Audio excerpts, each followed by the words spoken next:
So welcome to Cool Bike Chat with me, Aidan King, and me, Mr. John Underhill, who messed up the sound. So we are back for the second time. the same episode. 20 minutes of recording. Realised we hadn't connected the microphones to anything. So No. There's no we. We hadn't connected the microphones to anything because Aidan was being rude and I forgot. The worst thing is I've now run out of hot chocolate.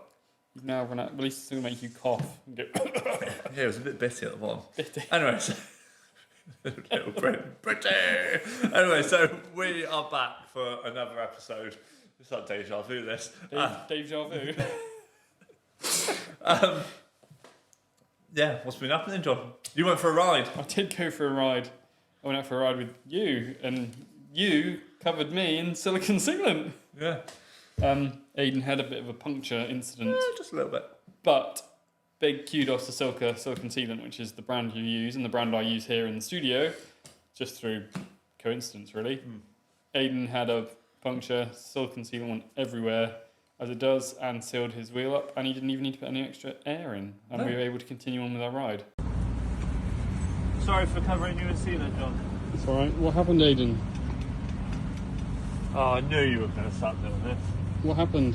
Silka sealant works. Silka Sealant works. Did look like you tried to deep fry your bike though. Did make a bit of a mess. Yeah. On my bike, my kit, and half of two-beam car park. You can see a trail where Aidan was. Yeah. What I want to know though, Aidan, is why were you trying to pay for parking on your bike? I'll put a photo up here, but have you seen the meme? You can't park there, sir! That would come up in my head. It was just a coincidence I was leaning up against a ticket machine, alright? Oh dear. But yeah, more importantly, the Silka Sealant works, so well done, Silka Sealant. Yeah. Should we give them a clap? Because it wouldn't be a podcast episode without it. No. And yeah, I went out for a ride, and I also got some Silka Sealant on these bad boys here, which are the Law 2 shoes from Law. I don't know if you can see that. Which is the first time I rode in them. They arrived last week, just after the podcast episode, which we talked about. They are here. I did a first ride with them. We're going to make a video about them specifically, but it was the first test ride, and they are now covered in silicone sealant. That's just making them white for you. Thanks to Aidan. Yeah. I wanted white ones, and now they will be covered in sealant. But yeah, we'll do a proper video about that once I've actually worn them a bit more. But I went out for a ride and I didn't die afterwards, which is unusual. Yeah, sounds like you. Yeah. You normally end up here after you've been on the bike. Yeah. My heart rate was horrendously high, but that could just be because potentially I was ill beforehand. Yeah, you might just still be now. Yeah. But yeah, I didn't feel too bad apart from a sore throat. Yeah. I was fine, really. Maybe your heart rate was so high because of the massive smile you had on your face and you were doing your running man. I was messing around a bit, yeah. Yeah. Because I was out on the bike. Yeah. Needed to do your helmet up more there. I do need to do my helmet more. It's because I was being rushed. Yeah. Talking of helmets. Helmets. Helmets. Mr. Remco was probably glad he was wearing a helmet. Yes. We've mixed it up from that. Yeah, we've changed it up. Oh, we're doing well today. Yes, he probably was because he had a big crash with Postman Pat. Postman Pat, that was my joke. Yeah. He's now got a very... At least he's alright. Yeah, yeah, all jokes aside. Hindsight, he's alright. Like, surgery on his, I think it was his collarbone. Yeah. Broke some ribs, I think, but at the end of the day, he's much better than his bike was. Yeah, which was ripped in two, really. The top tube is completely smushed.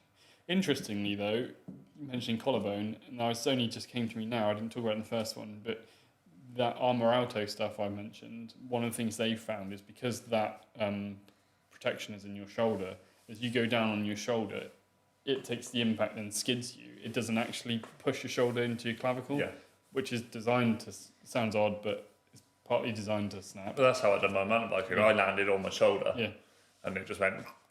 Yeah. But this takes the impact and then makes you slide. Yeah. So I'm not suggesting Remco would have not had the problem if he'd been wearing it, but just keep in mind. No, but it's obviously not the first time we've had like pros and have instances with vehicles. Obviously, threw me at a wall. But he was trying to do it up his gilet with no hands on and handlebars on a TT bike. But obviously, Egan Bernal hit the back of the bus. Yeah. Like, but it just goes to show, just because these guys are pros, like, you still got to be aware of your surroundings. Definitely. And I think that's something that people take for granted sometimes is, you know, you can... Why are you laughing now? What did I say that was funny? Okay. He's gonna spit his drink everywhere. He's drinking his Flow Bio juice. Aiden's left the podcast. Bye, Aiden. See you later. Thanks for coming. It makes a really annoying noise. Sorry about that. That was very unprofessional. My eyes are watering. I forgot what I was saying now. Good. I've just got an image of you drinking Flow Bio juice. Surroundings. Yeah, like just being aware of what's around you. It's really important. What are you laughing at? Come on, John, be serious. It's you. Because you like, I always think it's best to try and control what you can control when you're cycling. So you can control wearing a helmet, you can control being visible, being seen, thinking about where you're riding on the road. You can't control what other people are going to do. No. So Wear your helmets. wear your helmets. Yeah, it really bugs me when you see someone not wearing a helmet. Because they're so cheap now for... If you need a cheap one, you can buy a 50 to 75 quid. And if you're in hospital with a brain trauma and someone said to you, 75 quid, mate, and we'll sort you out, you won't have this problem, everyone will just go, okay, yeah, I'll do that. So even though they mess up your hair, which I'm sure is part of the reason some people don't wear them. Yeah.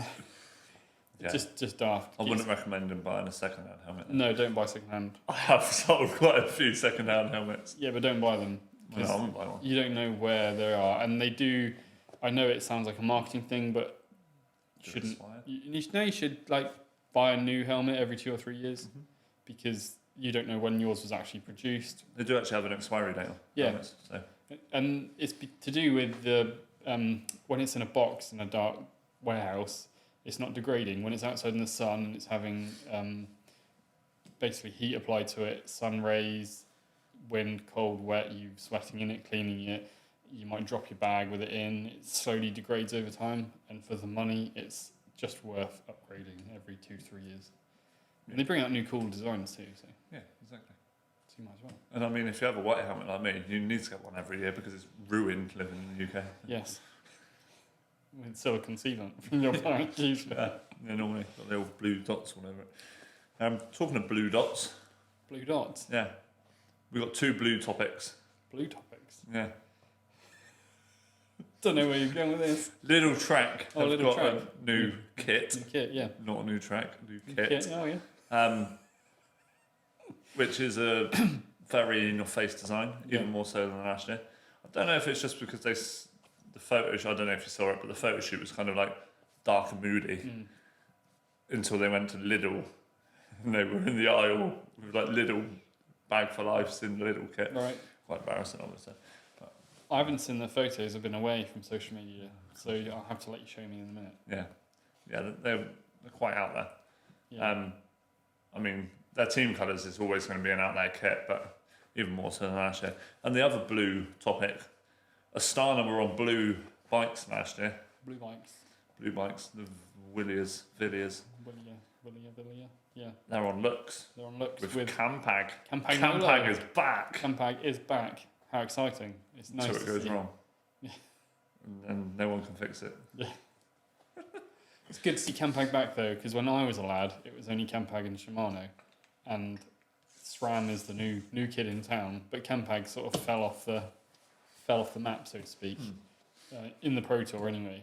And I do see the odd bike fitting with Campag on and smile inside thinking, where'd you get this? Yeah. From an antique shop. Campag does sort of have that feel that like I've not used Campag. I don't really know much about it other than the fact that it's old. My dad rides Campag, or used to. doesn't anymore. That's a lie. He rides Shimano when he rides, but Yeah. yeah, no, it's just nice to sit back and look. Bikes are really well made bikes as well. European brand look. Interesting to see how they get on. Yeah, and yeah, it'd be good to see a third group set in the World Tour. Yeah, I think the interesting thing though with that team is with what they're going to do with no Mark Cavendish. Well, it's like deja vu. Yeah, because I mean, they spent the last 2-3 seasons building a sprint squad to get Cav a 35th Tour win. Yeah, And now he's not there. What are they going to do? I think that they've invested a lot of money in general on riders. Like, they've got some good TT riders, so I mean, maybe they're going to go for stages, or maybe they're kind of secretly developing a World Tour team. yeah, I quite mean, possibly. I don't really know. Talking of Cav, Yep. because I know that you're going to move on to transfer news, but talking of Cav, he is now a Aston Martin performance engineering person. Cool. That's his new job role post cycling. Aston There's Martin lots of performance photos engineering of- person. Is that what it says on his LinkedIn profile? I'm looking for a job. Yeah, a lot of photos of blurred Aston Martins because they're driving really fast with Mark Cavendish overtaking these blurred on Aston his push Martins bike. on his bike. Interesting then, because the only bike brand we know associated with Aston Martin, Jay Laverack, J Laverack, titanium bikes, absolutely stunning titanium bikes. they made a balance bike. Did they? Did you see it? No. Titanium balance bike. Wow. Could be yours for quite a hefty price tag. Have to have a look. Put a picture here, Aidan. Yeah. I saw various numbers. I don't know if it's an actual thing or if it's just them teasing it, but £12,500 was. Wow. Wow. It hasn't even got pedals. No, that's a lot of money for a balance bike. Better for a motor. Yeah. But it's not the first time we've seen big brands make, like Specialized made an S-Works balance bike. But it kind of makes sense as like a marketing tool and a thing to make. Well, it's something Does to it do, make isn't sense? It doesn't make sense, but as a marketing tool, like something to make to get people to talk about it. Because what are we doing? Talking about it. Well, yeah, but I mean, I get S-Works bikes and brands having like top spec bikes like Pinarello with a dogma and stuff because you can ride it and you can have it for 5-6 years and still ride it. A balance bike you normally outgrow. Some of us Well, are. unless it's yeah. All right. Law shoes on a balance bike. Running around. Interesting though, because for very similar money, I'm going to go somewhere else with now. Or you could buy a different bike that's been released today, on Monday when we're recording the podcast. The new Colnago. Colnago make Tadej Pogacar even faster bike. Yeah, With but it its- won't look as cool No, in my not so expert opinion. it's a Marmite bike, I think, and it's about the same price, just a little bit more than like a Pinarello Dogma. So it's in that super bike status. It's on £16,000. It's €600. It's about £13,800 in Yeah, GBP. okay, that's not too bad. It's not all right. Yeah, I'll see you on one next week then. And on Core Bike Fit next week, John is a Colnago dealer. Not at all. But yeah, it's It's out there. it's going to be a Marmite thing. I'm sure people will buy it because of what it is and who rides it. Yeah. And And I mean, when you think of Tadej Pogacar, you definitely think it needs to be faster. yeah, But obviously, through the time that he's been with UAE, he's not really racing on an aero bike. no, he's riding. And now he's got an aero bike. It'll be interesting to see how it does like long term with comfort Yeah, and like that endurance. I mean, it's bound to be quicker because otherwise they wouldn't have made it, would they? yeah, and again, bike brands always constantly trying to push the envelope to see what can they do to make the CDA of the bike faster, not necessarily trying to make the rider on it faster, because it's good to be able to talk about that versus other bike brands. Yeah. We all know ultimately if Tadej Pogacar, 20% stiffer and 45% more aerodynamic. but if Tadej Pogacar jumped on a Trek or on a Specialized or on a Pinarello, he would still be as fast as Tadej Pogacar because his engine is just ridiculous. Yeah, and I guess the margins of how much you can improve Tadej Pogacar are a lot smaller than the margins that you can improve a bike. Yeah. So it's just going to be interesting. I don't particularly like the cockpit thing going on. The Y, is it Y cockpit? Yeah, it's Like, why are they a doing bit it? like a praying mantis.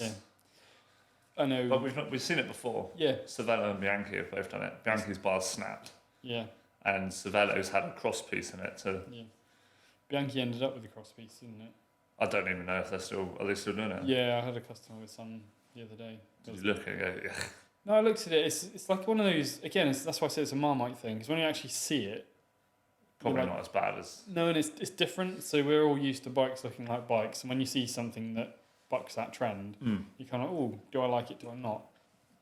Controversially, I've become accustomed to the Pinarello shape because they're in the studio, and I wasn't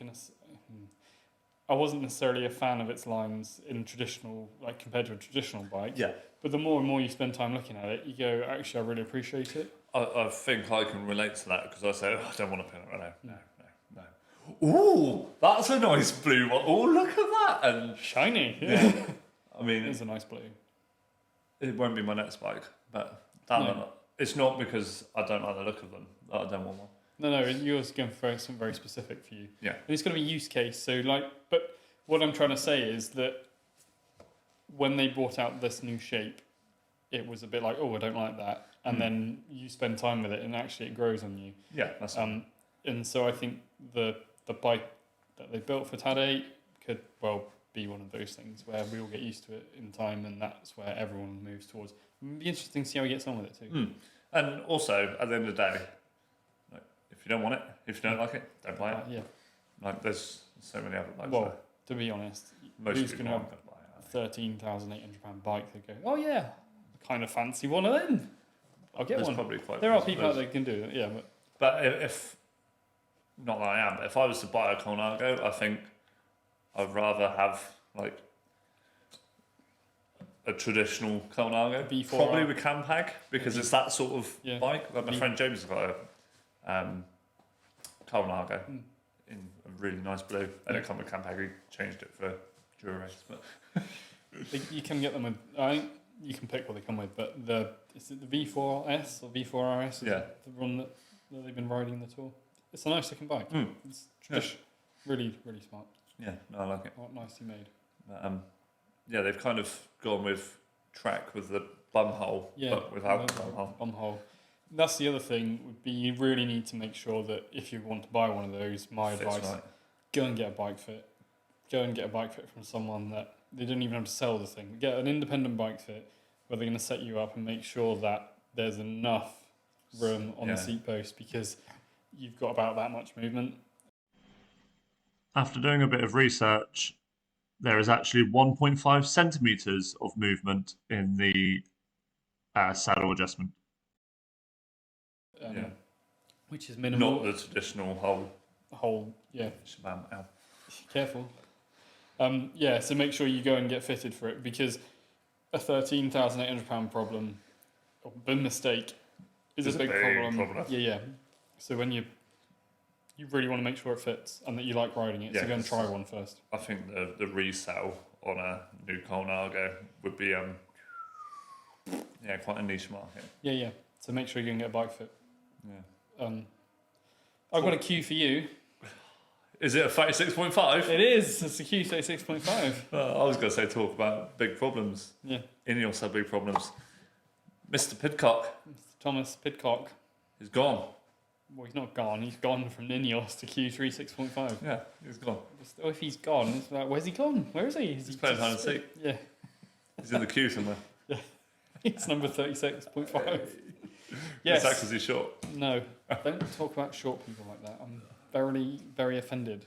I'm a representative of them. So. Yeah, he's gone. Ineos. We kind of maybe thought this was going to happen. I think most people thought he was going to go. Yeah. After all the social media stuff he said and in the media stuff, and I think it's been. I think this move has happened a lot longer ago. That's really bad English. It happened a long time ago. Yeah. I think that's maybe why he got dropped from the Lombardi team, like 2 days before the race. I think that he probably wants to be more important in the team, and at Ineos he wasn't ever going to be as important as he wanted to be. He was a small fish in a big pond. Yeah, and moving somewhere else where he's now the focus. thunder. Yeah, he's going somewhere. He's going to be the focus. He's going to be probably. I would imagine the team will build around him to try and get him to perform his best, rather than him being a team player. Yeah, it'll be interesting to see how it goes, and because if Ineos, when he did kind of work in and around the team and he had the team's backing, that's a lot of top end riders. Yeah. Whereas I don't think I know anyone from Q4 6.5. But Tom Pidcock. But it's not the first time we've seen Ted Pidcock. seen riders from big teams go to smaller teams. Alaphilippe next year is riding for Tudor Racing. Yeah. I mean, is that the new retirement team? A bit like when Froome went to his Royal Premier Tech, where everyone goes to retire. Maybe. I mean, but you got to look at like we look at it from our perspective, and we have a very different view than necessarily they might do from being in the team, and what their goals are. And as you get through life and get a bit older, your goals change, and you become very realistic with what you might be able to achieve. Because Tom Pidcock is so old. Yeah, no, I'm talking about Alaphilippe and Chris Froome, and he was just trying to finish a ride without falling off. Sorry, Chris, if you're watching, but your bike handling skills are second to everyone else. I mean, to be like going back to Remco, obviously that wasn't his fault. Postman Pat opened the door. Yeah. I mean, Egan Bernal crashed into the back of a bus, was Froome kind of hit a wall. Yeah. Was doing no-handed on a TT bike. Yeah, and you got a question. I mean, he came off a lot when he was riding for Team Sky too, didn't he? Yeah. I've just got a clip of him running up mountain too. Yeah. Put that in the video. Yeah. Yeah, so it's fascinating to see what's going to unfold this year. I think it'd be really interesting to find how we're going to watch it, because obviously ITV will have the coverage. I've got Discovery. You've got Discovery. So everyone around Aidan's house get Discovery. You might get it in the studio, not Discovery, but I'm thinking I might invest. In what? If it's not Discovery. It's only on Discovery now. We'll get it on Discovery then. Or Eurosport. I was going to say, or Eurosport. Which is Discovery. But put it on in the studio so that I can watch it during the day. I mean, so that we can review it as we live. Yeah. Tour de France evenings here at Cornwall. Quite possibly. If you're lucky. You might get invited. Ooh! You might not. As in me, or as in you? As in you. You're all invited. No, we'll see. We've got to figure out how that's going to go. But I think that'd be a cool thing to do. I always find it when I actually get remind myself to watch it properly, it's so inspiring to go back out on your bike. Oh, massively. Because it's just like, I want to go and ride my bike. I remember this year's tour. I was at work, and I work in a private retirement home, we'll call it that. And I kind of, in the kitchen, had like my phone on with the tour on and stuff. I was in the dining room, and one of the residents said to me, she's like, "You cycle? Have you been watching the Tour de France?" I was like, "Yeah, I'll keep an eye on it." "Oh, okay, I have it on every day." Yeah. And it got to like 3 days in, and she started having lunch in her room. And we were like, "Is she all right?" Like, "Yeah, she's watching the TV a lot." So I popped in there with my lunch one day, and she was like, "Come on, take a seat." And we were just sat there watching Pogacar attack. And it was like, oh, she was like, "The one in yellow is going to win today." And it was just like completely bizarre. I think how like opposite ends of generations. Yeah. I think that's the sad thing with it coming off ITV. Is 'cause it's one ITV next year. Yeah. It's a year after. Yeah. But when it comes off ITV, is that I fell in love with cycling through watching the Tour de France, because my dad loves cycling, and I've watched the Tour and got into it, watching it and cycling more and more and more. With it not being on a free-to-view TV station, I just wonder if we're going to see it plummet a little bit, which would be a shame. It plummeted when GCN lost the rights. So it's going to plummet again. Yeah. Which is sad. It's sad. Because it's such a great sport, and the Tour de France literally captures imaginations. And many of the riders in the Tour today are probably there because they watched the Tour de France growing up with their parents.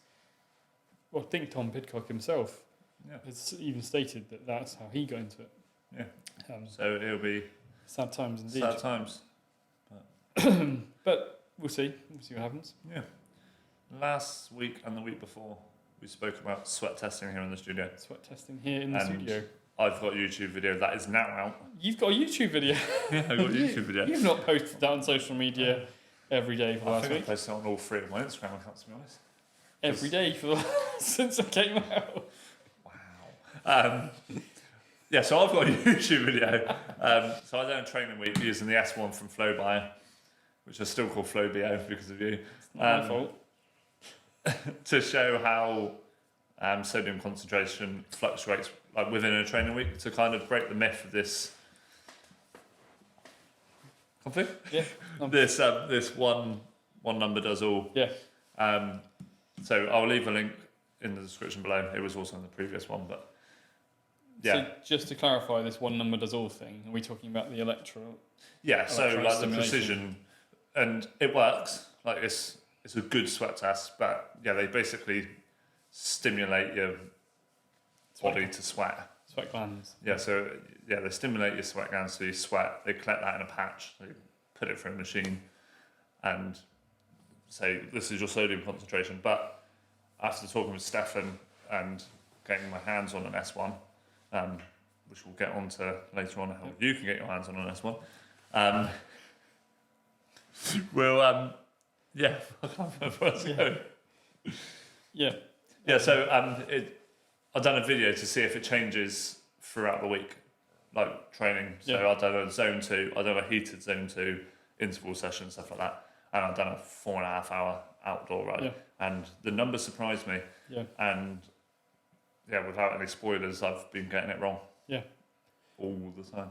And I think what's really interesting from that is we started talking about it quite a bit, about how wrong you can get it.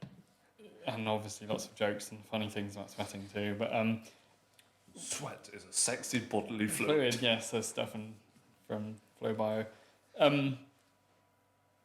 But we've been talking about like that data and how much more useful it would be if you were able to track body temperature with sweating, because they're intrinsically linked. As you'll find out if you watch Aiden's YouTube video. And so, I'd like to announce today, Core Bike Fit now working with core body temperature, and we are able to offer sweat testing with the use of a core body temperature sensor as well, so that Aiden can put the two together and really look at the data to try and understand what your requirements are for replenishing your electrolytes based on how warm you are and how much you sweat. Yeah, because obviously, that's going to be another factor that influences it, and I found that with a steady zone 2 and a heated zone 2. Because I mean, realistically, no day that we ride outside is the same if you're doing an event, a TT or whatever. So, go and watch the video. And how can people? Obviously, you can come here and use the sensors. Yeah. But can you buy the sensors? Can you buy the sensors anywhere? Well, you could go online and buy them from their original places. Why would you do that? Why would you do that when you can come here and maybe dip your toe in the water, the sweaty water of sweat testing, and understand what your body does by having a sweat test in the studio? And then if you want to further your knowledge on what you do actually in the real world outside of the controlled environment in the studio, a test that you would do and ride with the data, you could actually buy your own from Core Bike Fit. Both.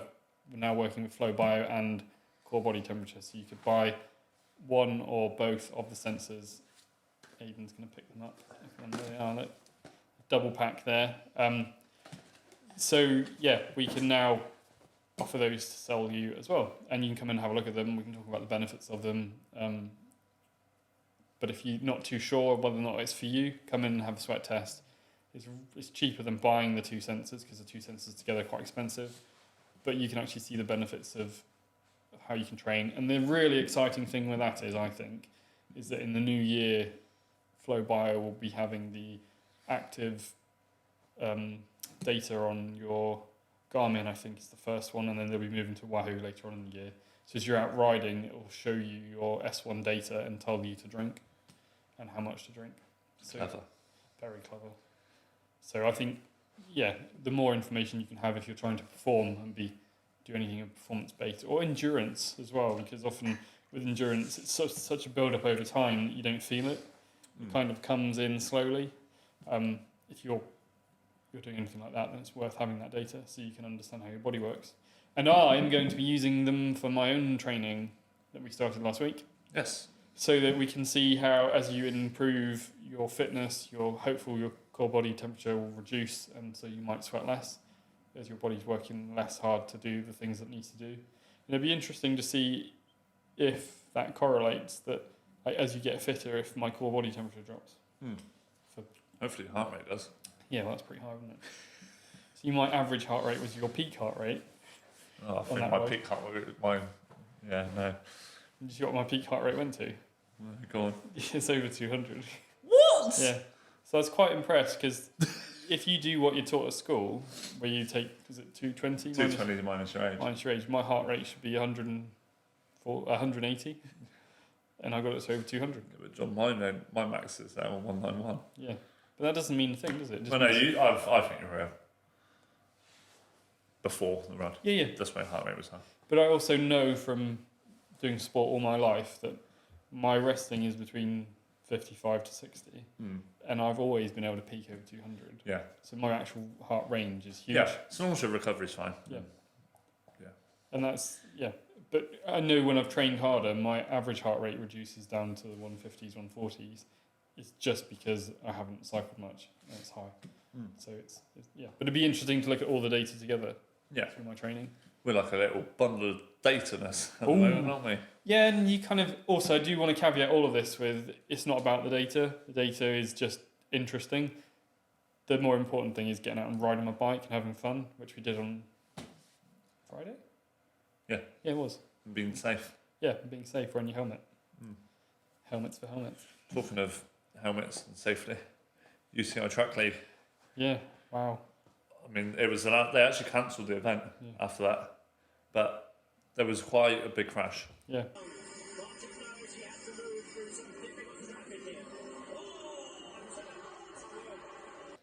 Just a in bit. the woman's Kieran, I think it was.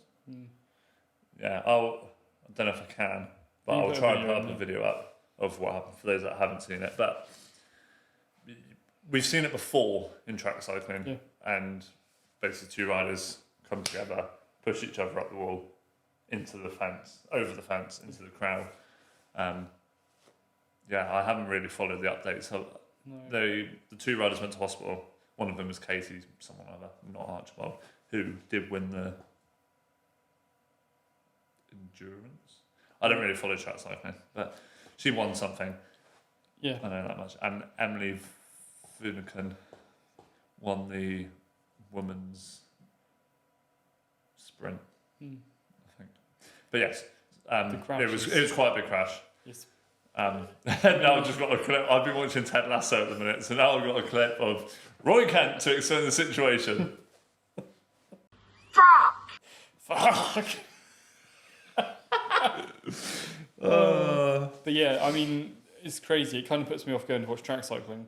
So I had a couple of people who messaged me because I shared it on my story, and I've got a friend Freddie who used to work for GCN, who now works for Eurosport Discovery, and he was there filming, and he said it was the worst thing he's seen in person. And a friend that was there spectating as well on the other side of the velodrome said you could hear it, and also they don't have brakes. Well, no, it's horrendous. It's a stupid sport. I kind of like it still though. I like watching the Olympics. That's when I generally follow it. Someone at the door. Oh. A few moments later. Come in. Yeah. There was a knock at the door. There was a knock at the door. Who was it? Well, it wasn't what I wanted it to be. No. Which we'll get on to That's in a minute. not nice. I hope you're not watching this. Whoever it was. No, Catherine Rice popped over. Catherine Bikes. Yeah. Yeah. What did I say? Right. Catherine Rides. But she does. Yeah, she does. Catherine Bikes just popped in. She was on a ride. Yeah. Which Nice. we both mutually know through some stuff that we've been to. Yeah, she's lovely. Yeah, I can't remember. She reviews for someone. She works for some. We'll find out and we'll put a link and stuff. But we just I know she works for Commute. Yeah, just twisted her arm to be a podcast guest. Yeah. Yeah. So hello, Catherine, again, because we know you're going to go and watch it now. Yeah, you probably won't. No. But And going into our community side of the podcast, which Yeah.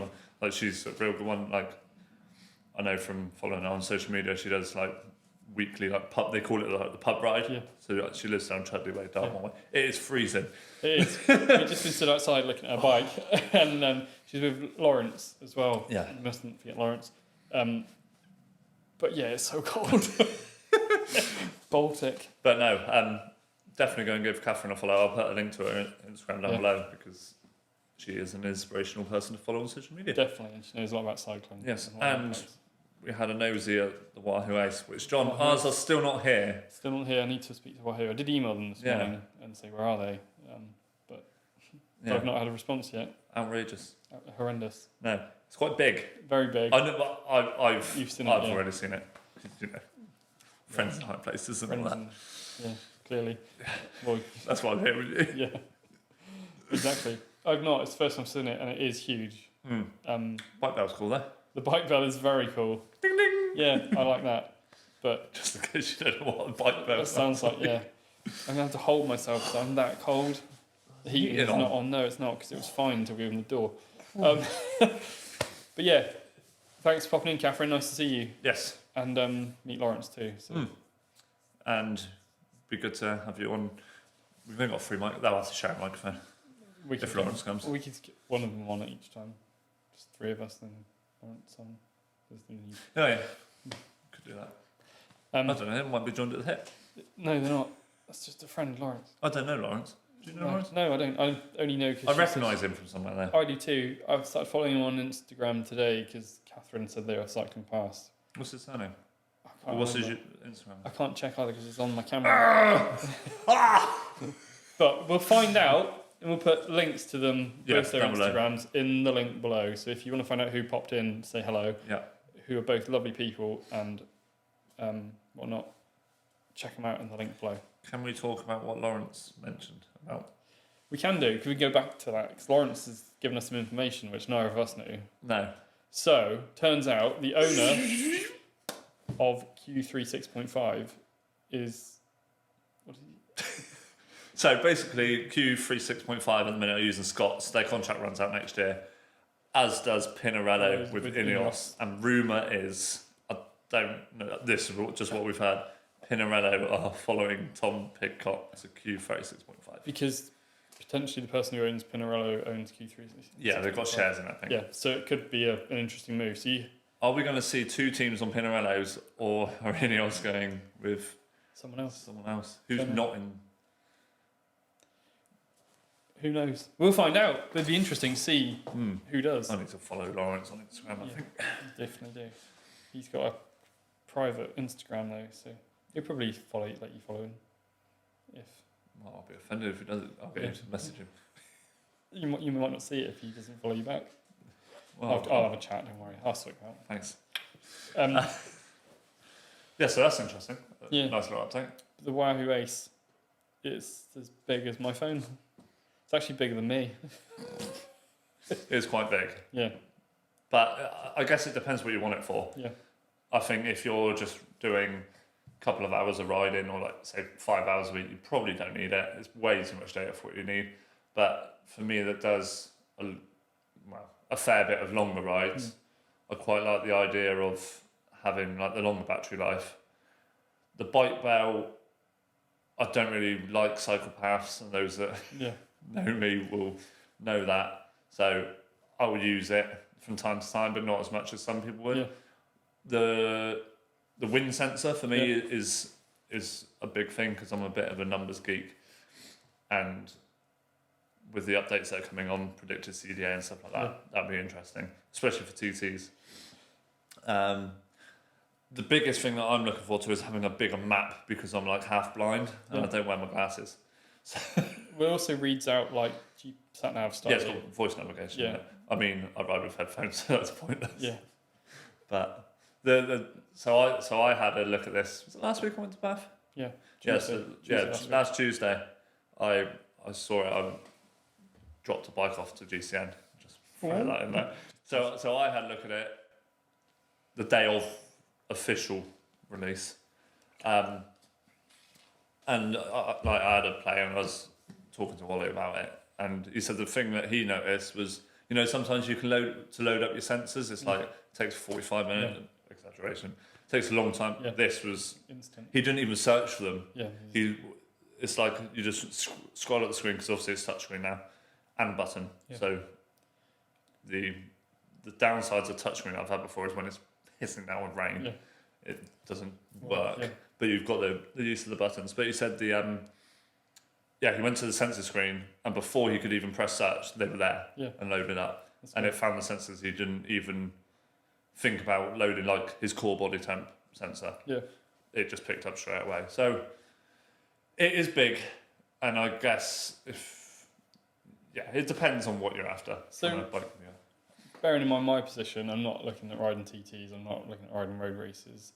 Things I'm looking forward to from it is the extended battery life for longer rides, and better mapping for knowing where I'm going, and like being able to plan a route and then following it a bit easier than how it sometimes shows up, because on the Bolt 2 or whatever it is, Wahoo Element. You've got the road. Have you not got the road? No. You got the Bolt? Yeah. Yeah, see, I can see that. It's quite small. And battery life's interesting. I like the idea of the bell. And I think the really interesting thing with it is, as you said, isn't necessarily what it's got today, but it's the updates that are coming. So it's a little bit like the iPhone 16, where you bought it and they're going, oh, but we'll give you Apple Intelligence later. So you're buying the hardware with the promise of future releases. I think that's where it's going to be really interesting, because there's a lot of tech in it for them to be able to work on stuff for later on in I mean, realistically, I don't think their sales would have been affected that much if they had waited and bought it out next year. But I don't know. I guess us from the outside, we don't really know. They could have something in the pipeline that they're launching next year. They've discontinued the watch. Yeah. I'm wondering if they're going to make another Wahoo watch. Don't know. I don't think they sell that well. And then you look at the competition. Yeah, I mean, I've got the Wahoo watch, and it doesn't. I've had the Garmin watch before, and it doesn't compare. Really. I mean, I had an Apple Watch before, and I had a Garmin watch. I wanted this for the odd time I go on a run, which is very, very rare. But for when I go to the gym and do strength and conditioning, I just want something I can track it.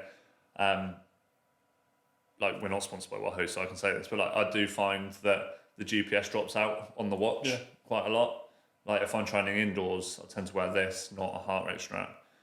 But swings and roundabouts. But there must be a reason why they launched it just a month before Christmas at £600 retail. Yeah, who knows? Maybe it can be loads of reasons, and sometimes it's having worked for companies that produce things. It can just be that their shipment arrived earlier and they want to get rid of it, get their money back, so I'd pay for it. Yeah. Or it could just be that there's some cool stuff coming, or they thought it was a good idea. It just seemed a little bit odd. It was the day after Cyber Monday, where everything's been on offer, and then bang, here's something brand new for £600. And also, what got me, like, obviously we went to Roulette. They literally just had a poster saying there's something exciting coming. Yeah. And then the week after, it's like, because obviously we back ordered it. Yeah. And so I'm a Wahoo dealer. Basically, this is where we're going. So we were able to see it for a long time that it's been available. So we placed an order for them to get some in when they were here, thinking they should be here by now, but they're not. Sort out Wahoo. But I think we were both in the mindset that, we'll order this and it'll be out next March. Yeah. And then all of a sudden, the week later, is like, because it got announced, and I just thought that was like the launch day for them announcing it. And then it was like, the Sigma have emailed. They're on sale. Yeah, you can buy them now. I was like, John.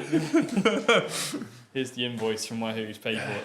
But they're not here, John. No, they should be. I'm excited to see it. I'm interested to see how quickly the mount companies. Catherine didn't mention it. Well, you mentioned it to Catherine. She wasn't sure. K-Edge are working on a Wahoo mount. I will be annoyed if it doesn't fit on my JRC one. I don't like having things on my handlebars. I think it will. Yeah. It fits on Ollie's normal Pinarello Canyon mount. Yeah. And the GCN mechanic had the same bike as me with a aero he's got one piece, so Yeah. it was like the underbolt one, and it fitted on there. Yeah. So Okay. I'm sure it will fit, Okay, well, but I don't really want a round handle mount. I'll No. leave it in the box and leave it for a bit. yeah, likewise. It needs to go on my Pinarello when I get mine Yeah. at some point. But no, I'm excited to get it and actually, Yeah, play with it. yeah. Yeah. And I want to. The map is so much more detailed, and that's what on my endurance ride, that is one thing I struggle with, because all jokes aside, I am partly blind and I Yeah. should be wearing glasses. But yeah, and they've changed the settings. So before, if you wanted to route to start, it would kind of send you down every lane, Yeah. whereas now it uses heat maps to actually use popular routes. Yeah. And also, if you're just out and you want to go somewhere, you can find it on the map, press it, and it will take you there. Yeah. You couldn't do that before, That's a massive. because obviously it wasn't touchscreen. We said do it on your phone, didn't you? Yeah. Which is always a bit of a faff if you're out and like getting the phone out and then And finding you haven't got internet, and and you you don't go, want to. then it doesn't work. So Yeah. no, I'm excited. yeah, We're gonna I'm make a video excited. about them, aren't we? yeah. So I've already started it Have you? because I thought they were going to be on Friday, Yeah. but they're They're not. not here. No. They're going to arrive today. I can feel it. Well, when they arrive, we can make some videos about it. I've got an Yeah. idea for a joint video with us two. If you mention my playing cards, No, nothing to do with that. No, because I'm doing a reel, and I'm Yeah. going to do a first look reel and like a usage review Yeah. after like a week on YouTube. I've got an idea. YouTube. Got an idea though. Got an Oh. idea. Got an idea. It's all up here. We'll discuss it over our Christmas lunch. Yeah. John, what are we doing in about half an hour? We're going for Christmas lunch. It's our Christmas lunch dinner thing. It's basically two guys going out for lunch. Yeah, I'm not even going to have Christmas food. But I am going to eat it and going to enjoy it because it'll be fun. I didn't get any Christmas hats. No. Got a Tesco on the way. No. Well, maybe. I don't know. I don't want to buy anything else really. No, not really. Chuck it for the business. Get some. Yeah, be alright. Be fine. Yeah, we're having a premature Christmas lunch. Yep. Because it's December now and birthdays are done and dusted. Yep. Apart from mine, which is later. Yeah, this that's not month. important. That's No, for it's Christmas. definitely not important. But yeah, I should be back on my bike this week. I've got second round of stuff from my rehab stuff going on. Mr. So- Voodoo Man, which It's not Mr. Voodoo Man at all, is it? it's not voodoo, John. It works. It works, and it's not voodoo either. It's all based on. Voodoo, and it works. It's not voodoo. I had to eat my own hat. Yes, which is why we don't have Christmas hats because Aiden had to eat it. So we talked last week about applied movement neurology in Aiden's hip. So post recording, we looked at Aiden's bike fit. It found that Aiden's seat had actually dropped on the post. Not Aiden was got better and it needed to go up. So we cleaned off Aiden's post, put some more carbon gripper paste on and put it back to where it should be. Reports So are... we actually put it higher than it was there, so it did need to go up a little bit. Yeah. So we put it up, but made sure that it's on properly and that Aiden's not going to lower it. And then I had a look at Aiden's hip for him. And we won't explain exactly what we do because you need to really understand it to do it and see it. But what did we do to your hip, Aiden? You proved me wrong, and my left arm didn't work. Yeah, no, don't talk about that either. So we used manual muscle testing on Aiden to understand which muscle group wasn't necessarily working properly and then got it to switch back on. And Aiden, Can we say what muscle group's not there? your glute. Yeah, so basically the issue with my hip was my glute. Yeah. It wasn't working. That's all right, you didn't kick the cameras, you just kicked with microphones. Yeah, so your right side glute wasn't firing properly. So sports massage it is, and then back to you. Yeah, so we managed to get it to fire. Which made a big improvement. And the thing is, You could hear the smoothness of the turbo. yeah, you could, and you could feel it too. Out on the road, yeah. Yeah. Like, it's hard to tell feeling-wise on the turbo because you are static, but you could hear it, and you could hear it, and Yeah. I could hear it. But yeah, out on the road, it was like riding a new bike. And literally, how long did it take me to work on you? 5 minutes? Yeah. If that. And instantly, there you go. So it's definitely something to it. Not voodoo. It's all based on science, Yeah. Japanese science. Chinese science, Asian science. Chinese medicine. 2,000 years they've been studying this, and some clever chap put it all together, and I've been learning it. So that's about it for today. Or am I missing something that you're pointing at, which will look at keep me talking so no one can see you looking down at I think that's it. the sheet? Is that it? Yeah. Cool. What have we got coming up next week? Next week We have a guest, so you don't have to listen to just us. We have a guest, Mr. Travis Bramley. Yes, which Libby mentioned, and then I mentioned because I marshalled at the cross race they done.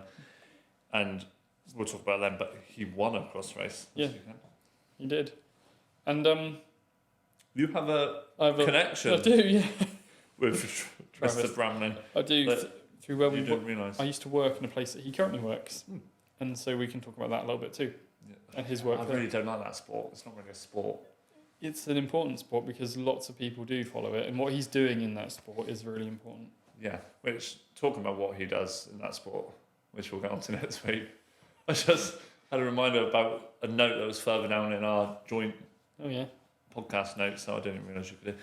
But DT could be a good link to sustainability. Definitely. Because he's a cyclist who works in sustainability for a very, very, very, very, very big company. Definitely, as long as he's allowed to come and do it. Yeah. Yeah, we'd have to check. But we've got some really cool guests lined up, and we've got some exciting things. We've also got some dates for us going on the road, taking the podcast somewhere, which I've not talked to you about yet.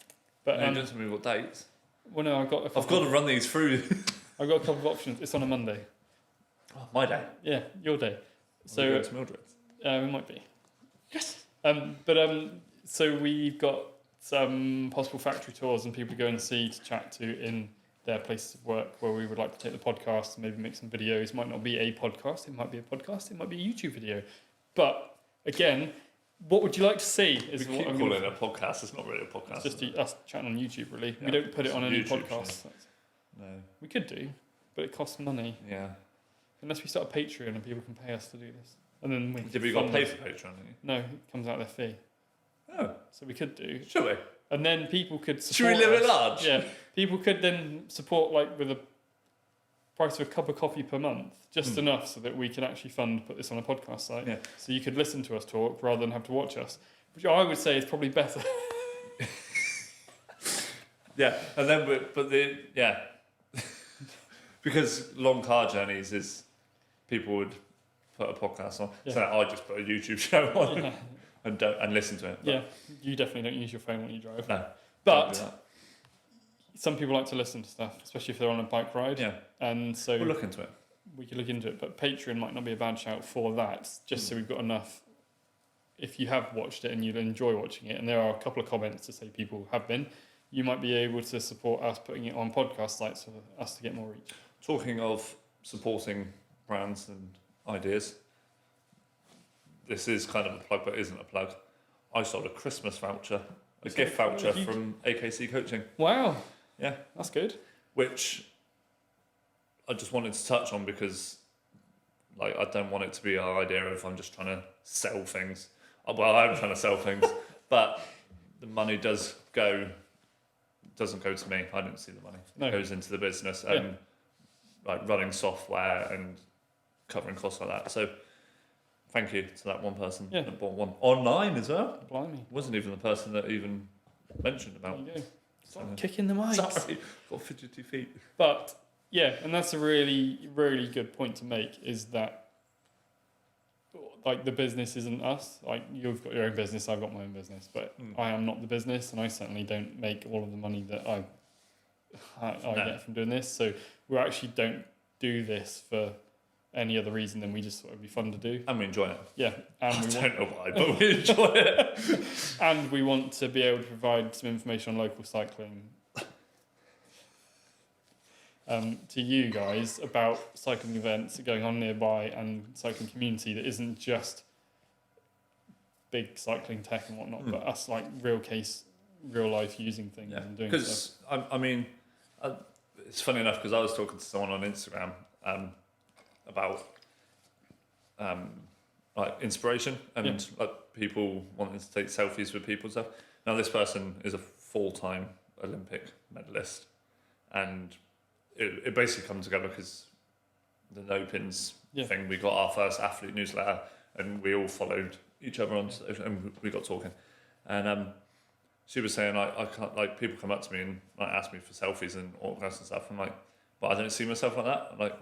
There's nothing special. And I was like, I can kind of relate. I've been at cycle events and people were like, "Oh, can I have a selfie with you?" And I was like, "I don't even know who you are." Yeah. Like people, I'd done the Everesting record attempt, and people saying, like, "There's a cycling chef." Like don't know my real name, just know me from Instagram. And I guess the big Instagram ride is, I wanted to mention it to Catherine earlier, but I forgot. We'll do that. I don't know where I was going with that, but it's just community and bringing people together. I'm popular today. Aren't you? You keep looking at your watch. Oh, yeah.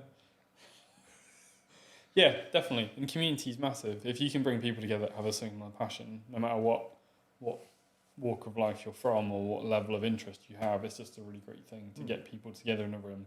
Obviously, we're all spread out around the country or the world or Devon, specifically us guys here, but actually getting to meet people and putting faces to names and hearing how people speak, I think is massive, because you can then try and read a message in the voice of the person that you're... Oh, yeah, massively, because, how you read a message could be interpreted in so many different ways. It's generally a reflection of yourself rather than the person, unless you know that person, and then you can like picture it in their voice. Like the first time I asked you for a favour and you messaged me saying no. Yeah. I was like, oh. Whereas now you message me no, and it's normally followed by a winky face now. Yeah. But if you wouldn't know that. Yeah. If you don't know the person in person, it's hard to understand how they're messaging you and sarcasm and tone of messages and stuff like that. I mean, I can't believe you still go, "Can I ask you a favour?" Because it's just, that's why I put John, no. I'm a strong independent young man. That's why I always put no. 'Cause it's like, when do you not ask me for a favour? Everything is a favour. When I asked you if you would next year help me set up my new race bike when I eventually get one, you're like, no, of course not. I was going to mention something else and I can't remember what it was. Big Instagram ride. Big Instagram ride. We obviously mentioned it previous. We're up to 21. 21, that's confirmed. Including me. I did see. Yep. And 16 people interested in jerseys. Nice. So far I've got a decent enough order to do a no pins custom jersey, I think, which I'll be working on design in the next coming weeks. I put no because I don't... Wow. But this doesn't give you some reasoning why. I put no because I don't like owning stuff for owning stuff's sake. So quite minimalist at home with It's the third year anniversary, John. Of the big Instagram ride. You could have it in the studio framed. I could do, but... Jokes aside, Hang on. my one will probably be here. Yeah. And I'm going to get everyone to sign it. But what I was going down the line of is even like when we go to an event and you get a medal, I genuinely don't keep them. What? Because I've got my memories in my head. Like, I really think this is another... What about when you go riding on a bike without a helmet and you crash and you can't remember anything? I always wear a Oh helmet. yeah, wear a helmets. Wear a helmet. But like, I just have photos and memories and remember things. I don't personally find the need to want to own something to commemorate it, because I had a big wall of all of my medals and I was like, we moved house. And they're in a box. And I was like, what are they? Like, what? I don't go and look through the medals and go, oh, I remember when I got this wiggle medal from 10 years ago. I remember the rides, like the experience. So I'm not one for personally always getting the thing if you go somewhere to commemorate the day. I've got my memories in my head. Yeah. To be fair, I get it. Like, I've got my medals hung up on an old motocross trophy. Yeah. And I don't look at them. Yeah. I mean, from time to time I'll glance over and like the 312 medals out and I'll go. But yeah, to be fair, like even with social media, I use my Instagram as, well, my personal Instagram now, as like a portfolio. But I never actually scroll back through. No. Unless I do my end of year recap, which is still to come. Do another end of year recap. Yeah. But like, so in another life, I do something else with a podcast, another podcast, which you can go and have a look, listen to if you want to, or I interview some famous people about guitars. But I've managed to achieve some great things with that. Some, what I would call like... Equivalent to my big Instagram run. Yeah. I would say. Monumentous things as well. Yeah, as in idea, not scope. Yeah. But like, I've managed to do some stuff which I didn't think would ever be possible, and meet some people and become friends with some people or a person that I didn't think would be possible. We're not going to mention who it is. But so if you want to, Aidan might put a link to that podcast in this. But from all of those things, no, you don't.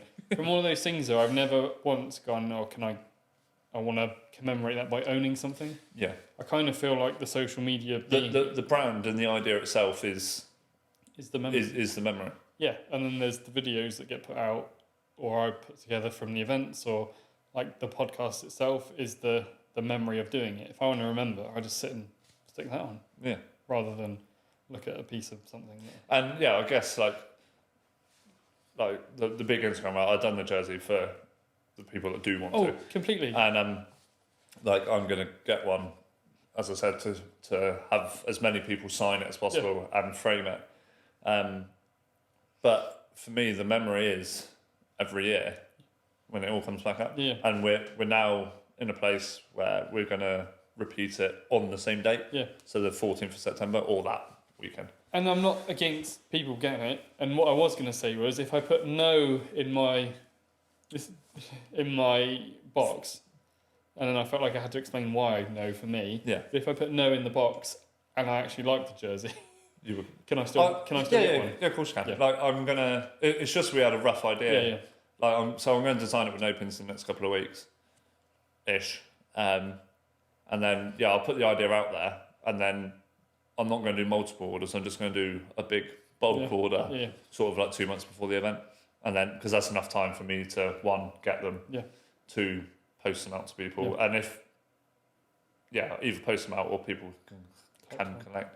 That reminds me, I need to ring the calf. Yeah, you do. But because if it's a cool design, then I might get one to put in the studio. I might not.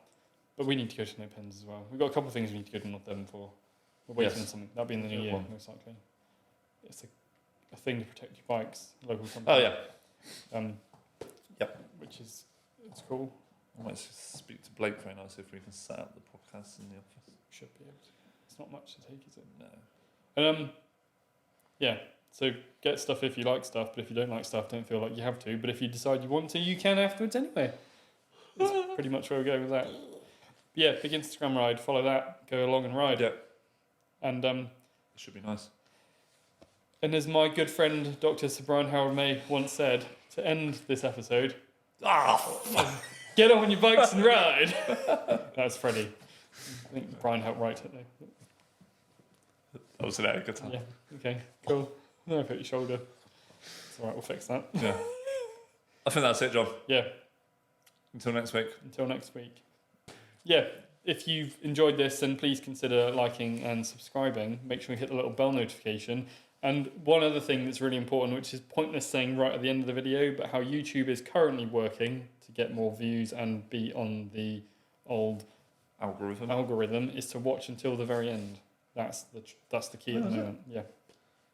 Yeah. So if you made it this far, good. If you haven't, don't worry. Don't worry. Wear your helmet. Yeah, but we're going to carry on talking about that in the next one. But yeah, make sure you like, subscribe, follow. Check out Aidan's multiple Instagram accounts and my singular one. And thanks for listening. Thanks for watching. Make sure you check out the links in the description. Yeah, and enjoy your cycling. I was going to say someone else. Tough. You can turn it off now. Enjoy your cycling. Bye!